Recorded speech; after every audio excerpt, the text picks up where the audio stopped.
Thank you for tuning in this time on Disrupt and Discuss podcast. Did they go through a 304 stage? Why would they call I don't it know, that? but you know what? Welcome to Disrupt and Discuss with your hosts, E and KayCee. A Boucher Ventures production brought to you by Just E TV and My Herba by the Fitness Collective. Now, without any further ado, disrupt and discuss.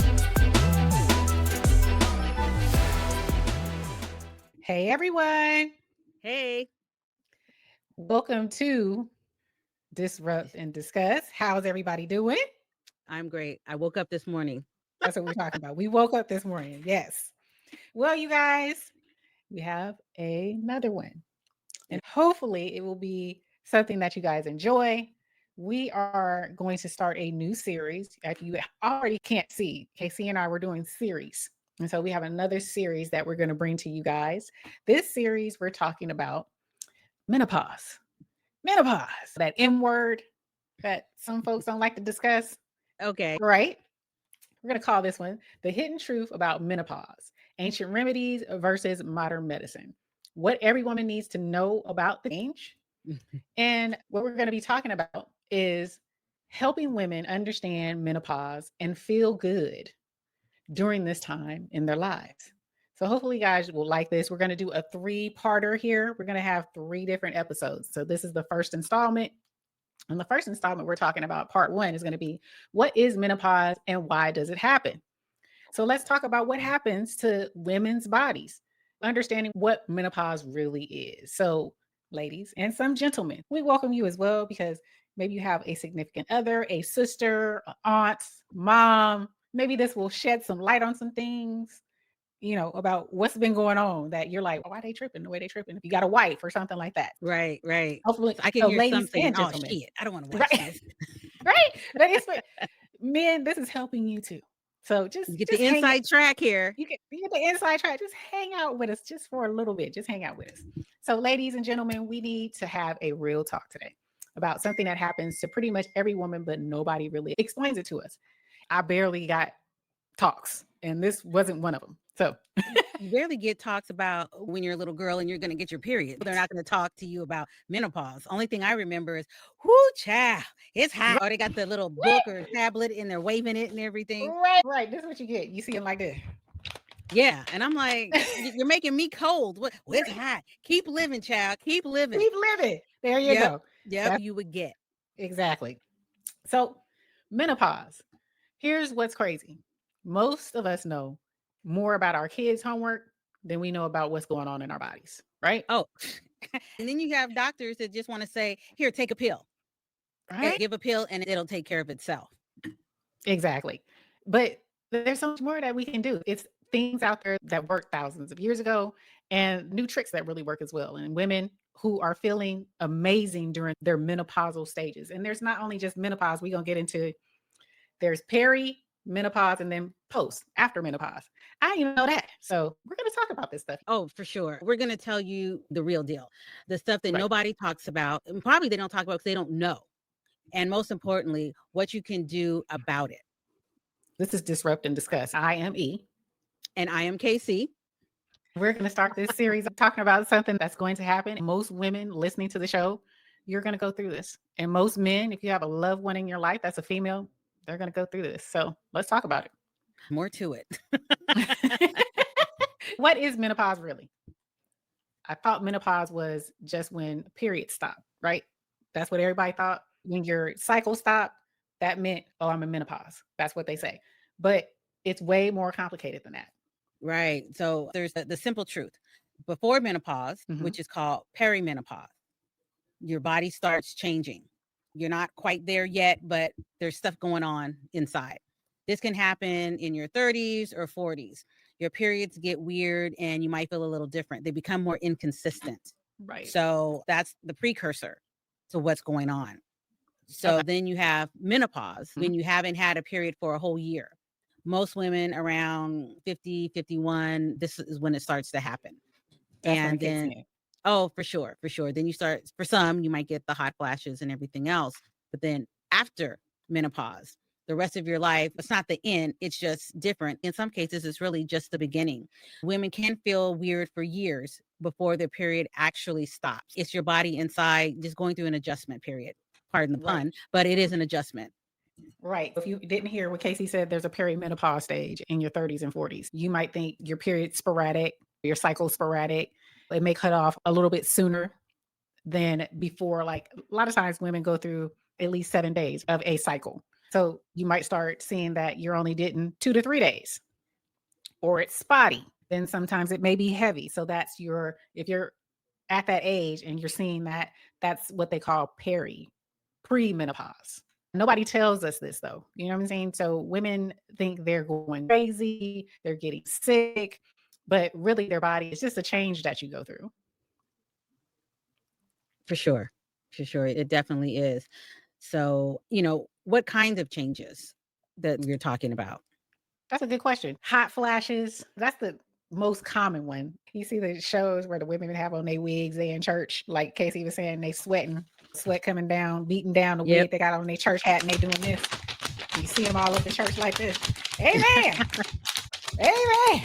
Yeah. That's what you're dealing with, the hot flashes. You feel like you're on fire. It's all of a sudden. And then it's a heat wave up on man. you.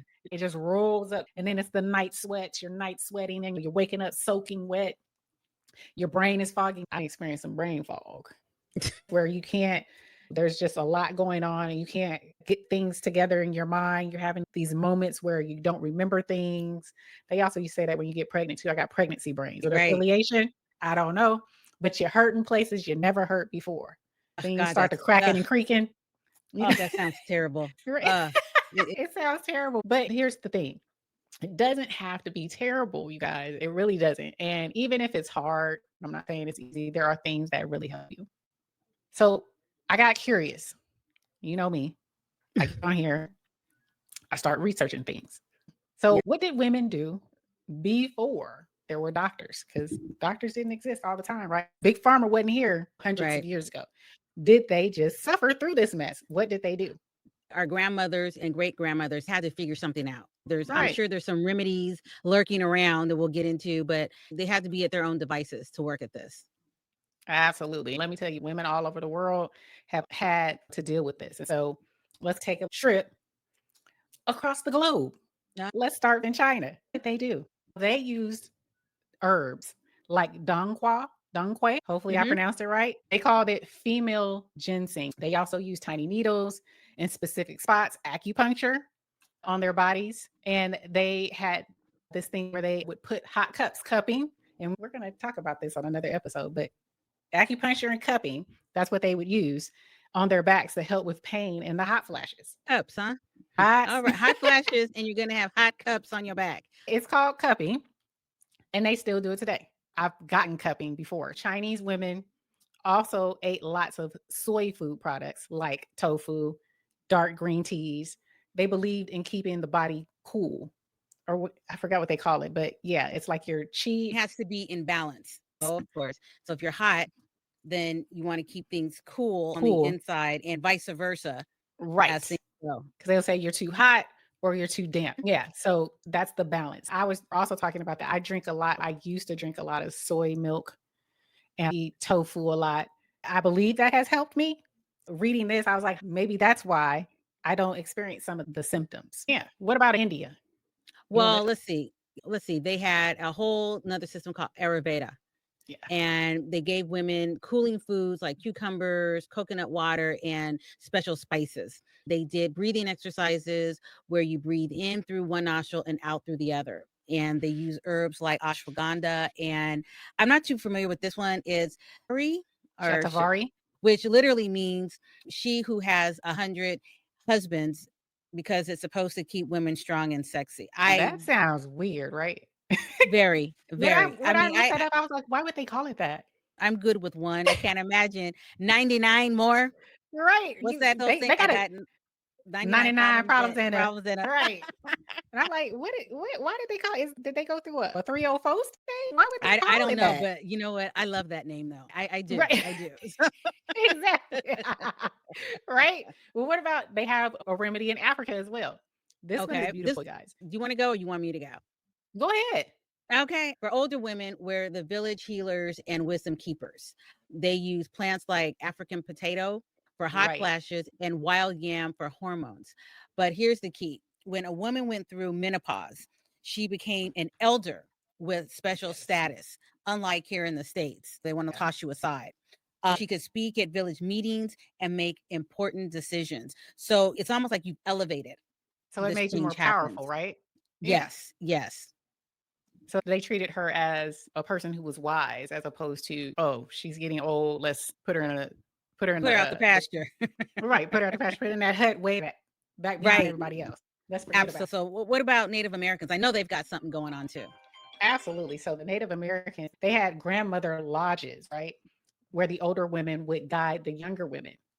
So they were teaching them. They used plants like black cohosh, which we still use today, and I red see clover. that a lot.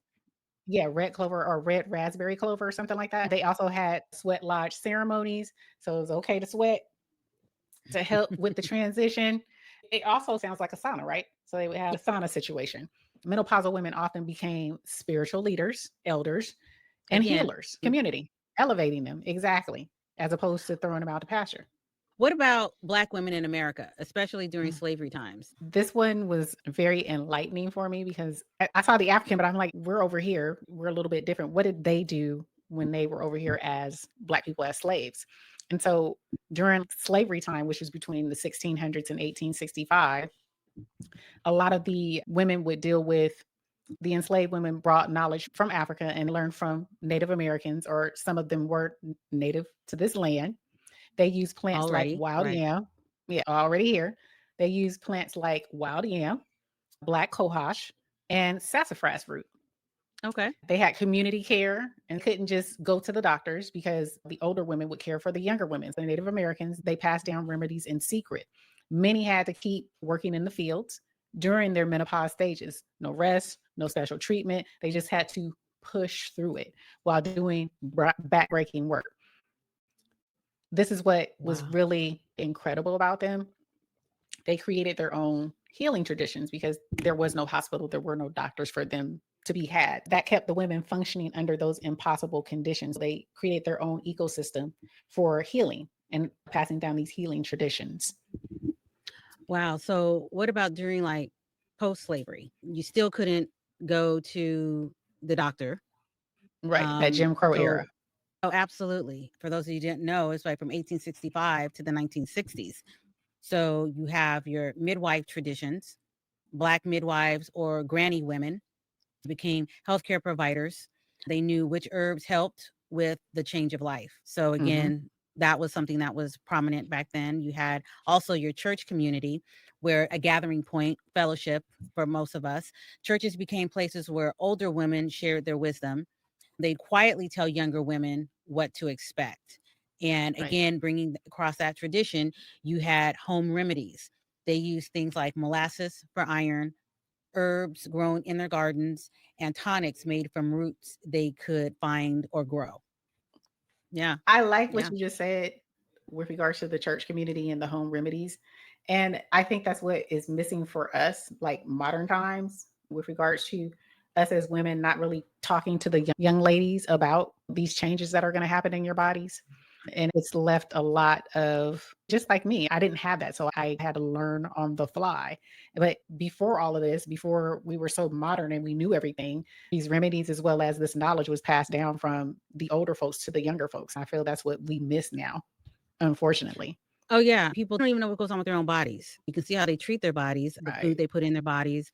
And again, I'm going to say how they dress, just the self-respect. Again, here I do sound like old people.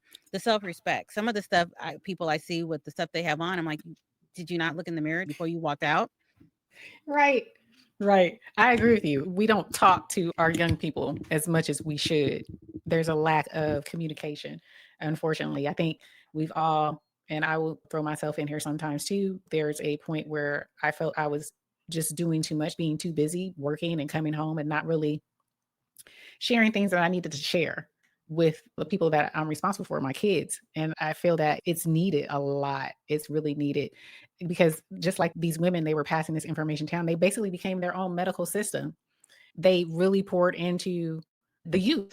which we really need to get back to, and not just assume because we have Google and we have Chat GPT and all of that. You can never beat real knowledge or knowledge from a person. Well, yeah, because like they say, experience is the best teacher. So Thank you. if someone can give you some pearls of wisdom so you don't have to go through something that someone else has already been through, that's invaluable. Absolutely. Sometimes it could save you a lot of heartache. And I know as myself, I didn't listen a lot of the times, and I repeated some of the mistakes that other people have done. But had I listened, I could have bypassed maybe 3 of the 8 things that I shouldn't have been doing. I definitely agree with that. But these women during that time frame were exceptional. They created their own medical system because they didn't have any doctors. The only doctors that existed were white doctors, and they didn't have the means or weren't allowed to get treated. So they had to create their own remedies. Some of the stuff they utilized during this time frame was sassafras tea, juice for hot flashes, wild yam root. I actually use wild yam root cream now. It's actually pretty good. Black cohosh, and that was for mood and hot flashes. Red raspberry leaf tea, I have that as well for overall women's health. Molasses and greens for iron and nutrients. When you have your cycle or heavy cycles, you're losing your iron. That Absolutely. happened with my mother. Her cycles were very heavy. So she would experience migraine headaches. And Oh, wow. it wasn't until, she would get really bad migraine headaches she learned that it happened through her OBGYN, that it would normally happen after her cycle. She was depleted, I guess. And so she'd have these really bad migraines. And so instead of they would put her on extra iron and tell her to eat legumes to help build her iron back up.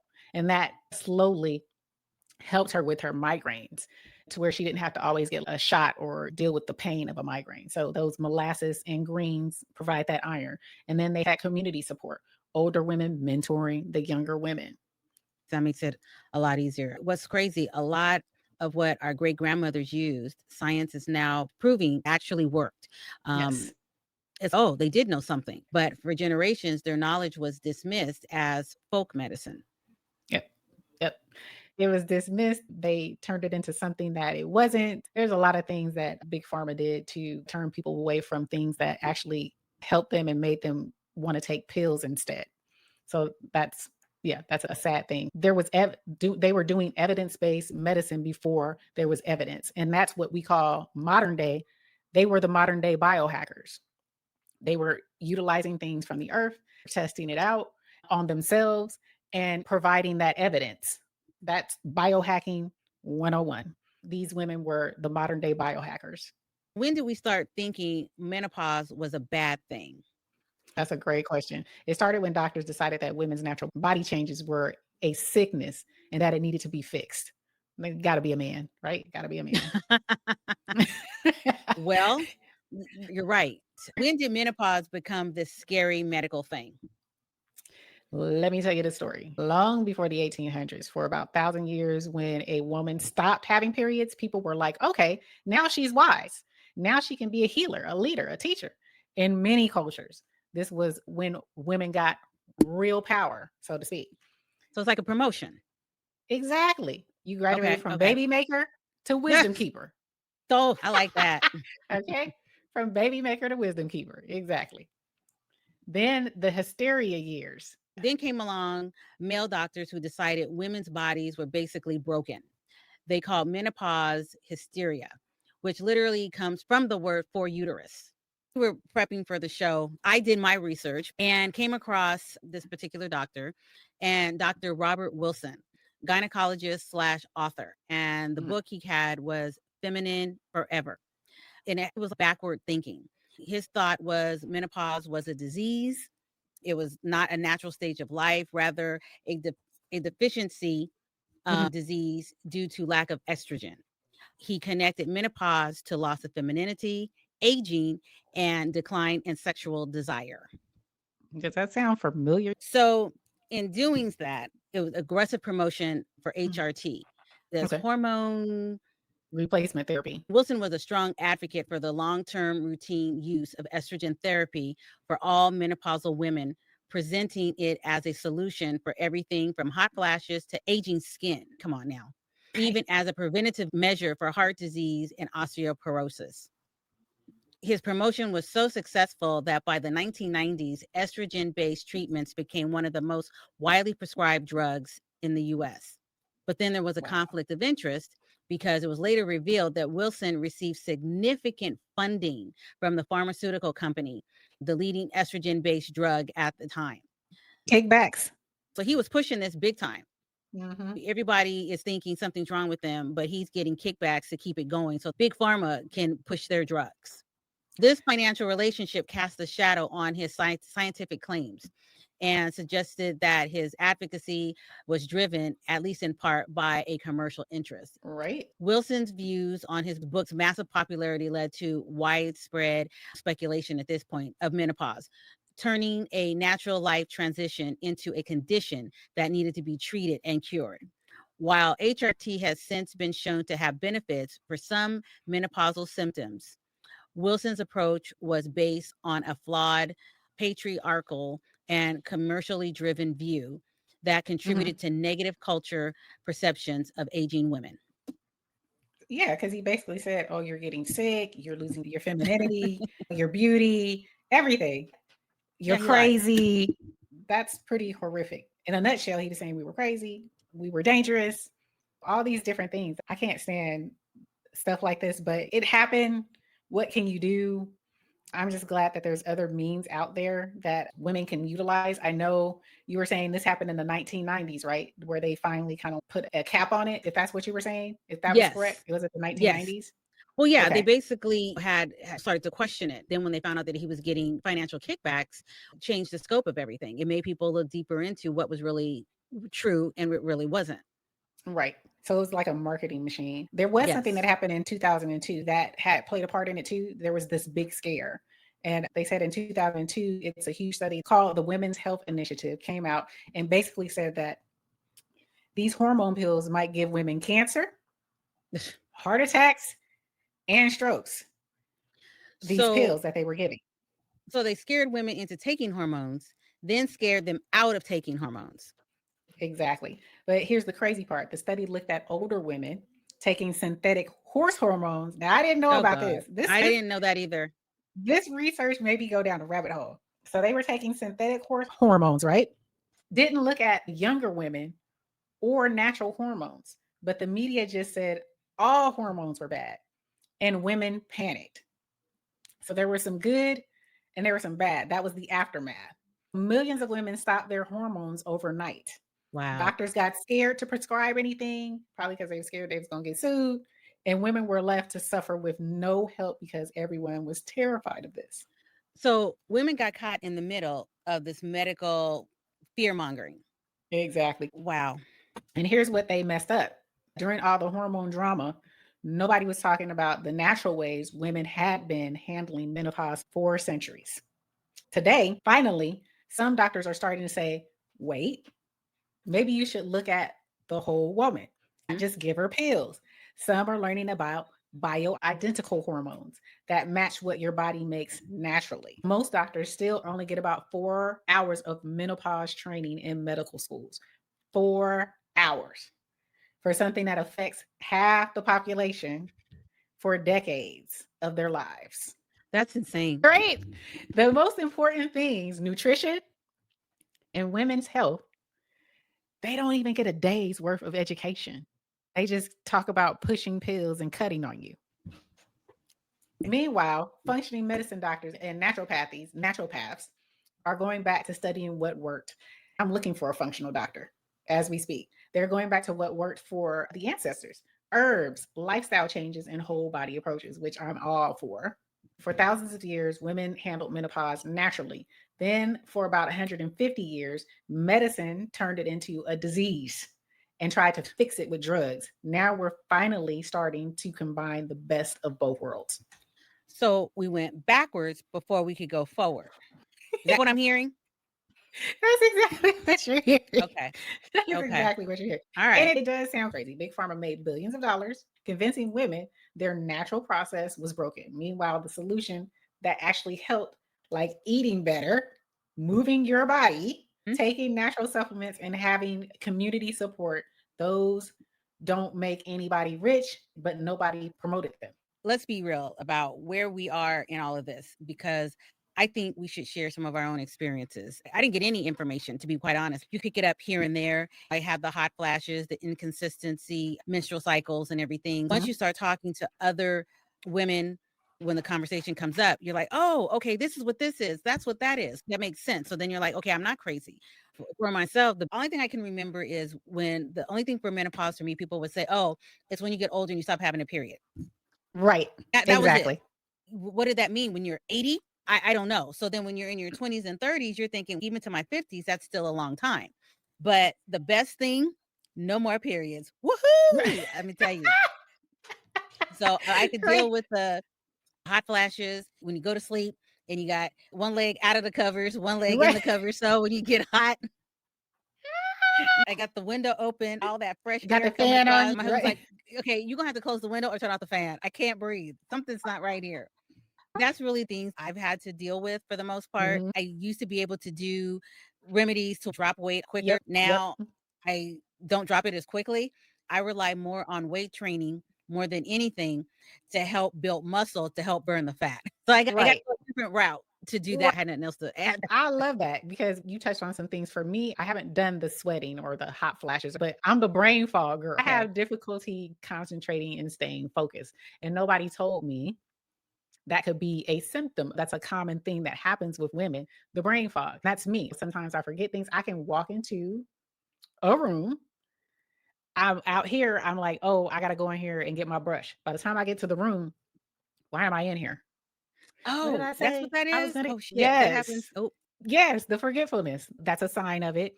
Trouble finding words or losing train of thought. This is my wheelhouse. Oh, do you lose your train of thought when you're talking about the subject and then in the middle of the sentence, you're like, oh God, what was I talking about? Yes. Oh, shit.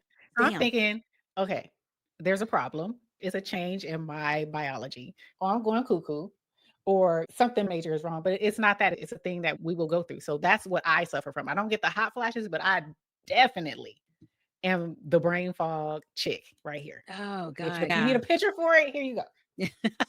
Yeah, I get that too. I didn't realize that was considered brain fog. I just was thinking just forgetful. That happens. I keep Post-its around. I have a notebook and everything. And then I'll get the notebook to write in there and go, what the fuck was I going to write? So then I put the book.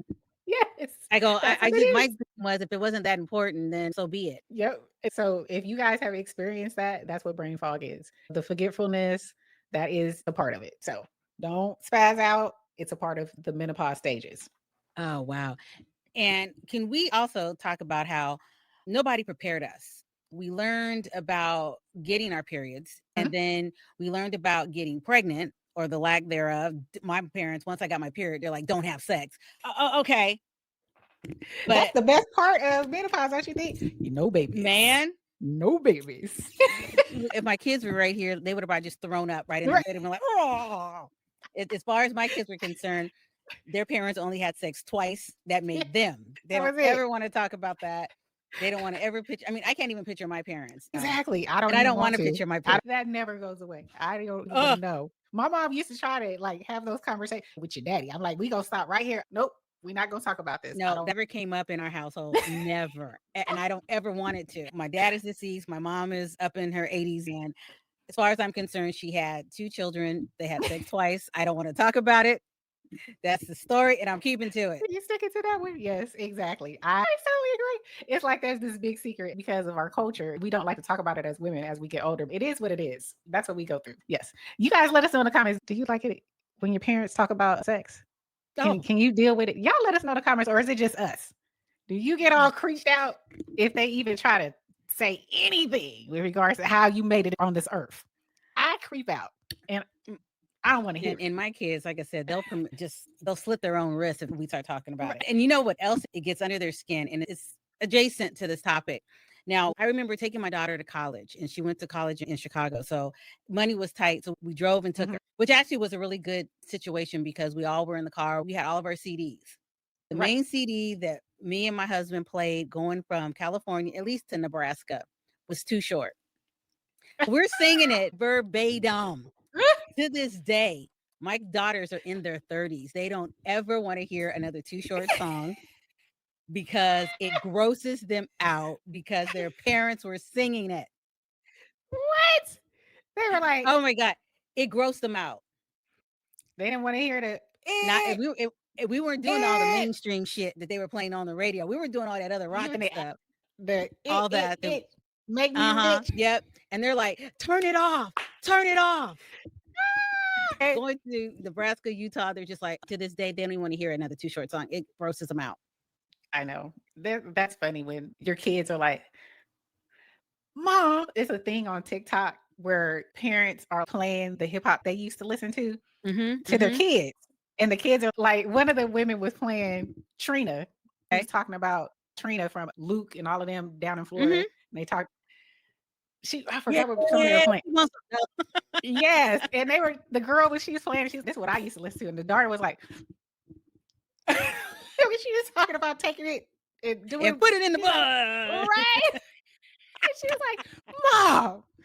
And she was like, yeah, they were before Sexy Red, before Cardi B, because they think we don't know nothing. Right? Well, I bring up that subject because it's right up there with sex. Exactly. They can't see your parents as a sexual being. My parents will never be sexual beings in my eyes, ever. Never. So on top of that, we're up here busting out these lyrics. Now I'm always telling them, shut up to this. And now we're like, bitch, and we're going bobbing and eating red vines, going through Nebraska. They're just like, I have nowhere to go. I cannot get out of here. I said, we ain't getting out the car till the next rest stop. So shut the fuck up. Oh, yeah. Oh, yeah. That is so funny. That is like the talk. And you have nowhere to go when you're in the car. Yes. No, it was crazy. I love that. I love that. Let's talk about this. What actually happens to the body? What actually happens to the body?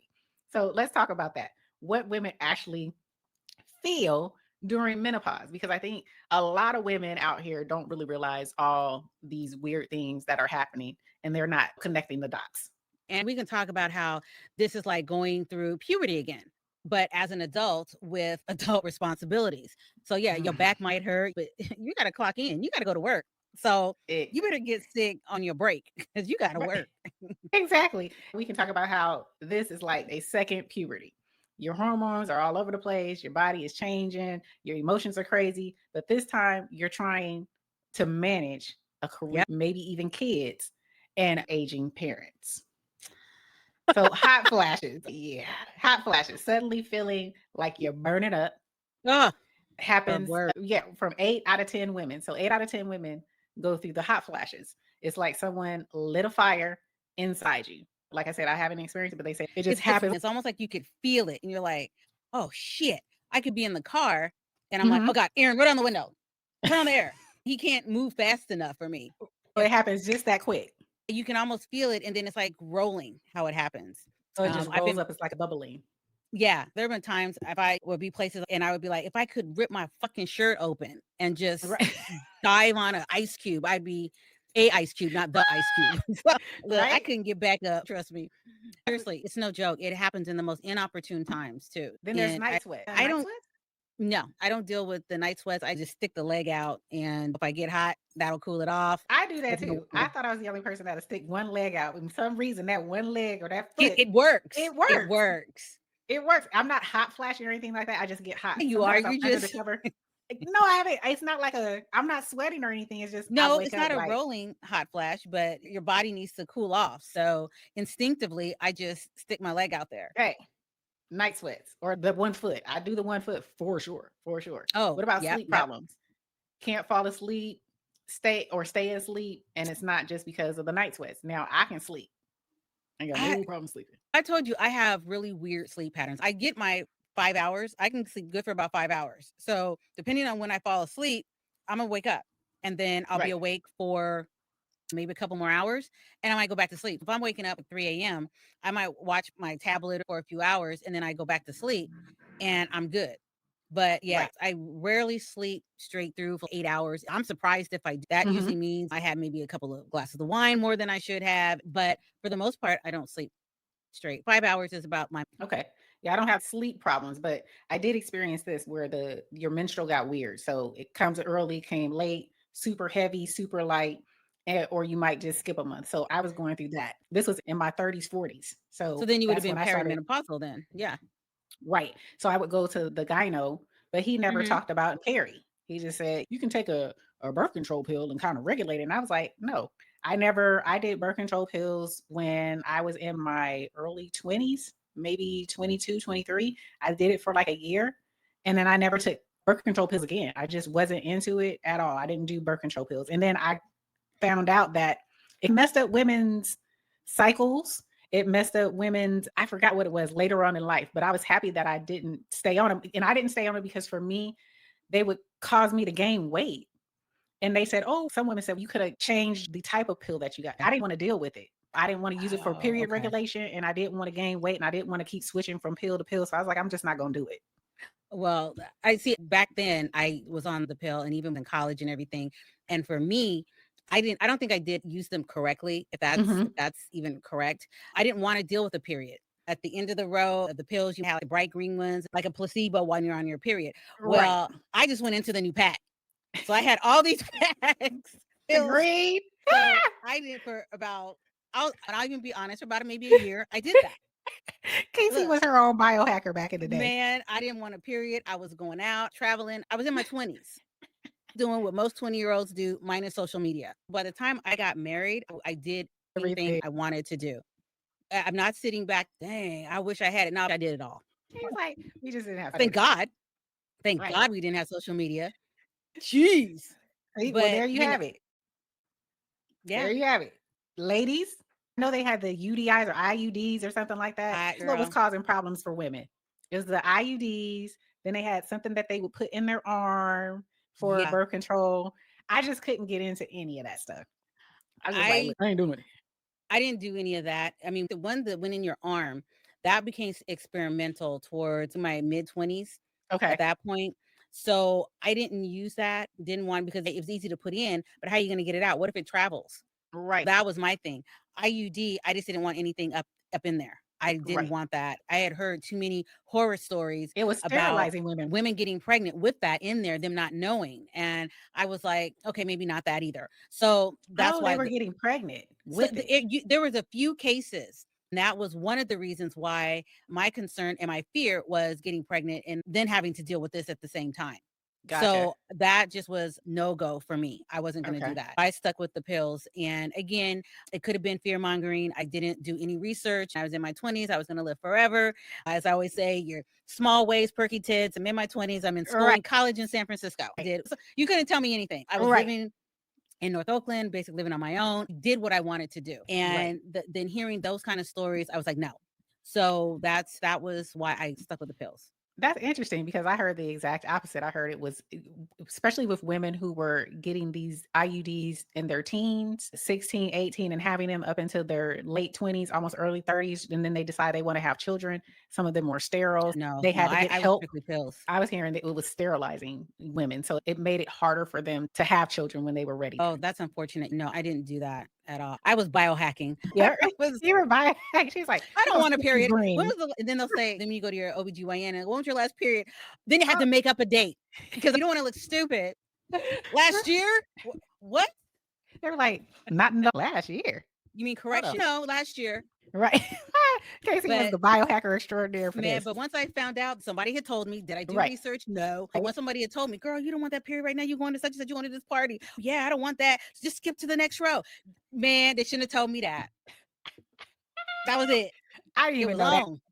I didn't know that. No. Girl. Like I said, I did it for a year and I was like, I'm over it. Then I had the next one, weight gain.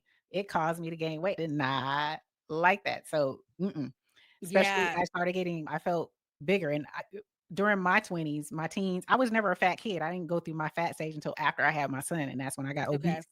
So I was always a thin chick. So you put any type of weight on me. I like being 150, 145. You put me at 160, 170. Nah, I don't want that. I didn't want that. Yes, I didn't have the weight gain. Yeah. So that's a part of, that was with the pills, but they're saying this is a part of being menopausal. You can get okay. Yeah. Now I have that. I have it now. I have it now. I have it now. Oh yeah. Okay. Weight gain around that belly. You're around your belly area. But you're eating the same. That's a form of menopause. But until the next one, you guys, what do we usually say? Bye.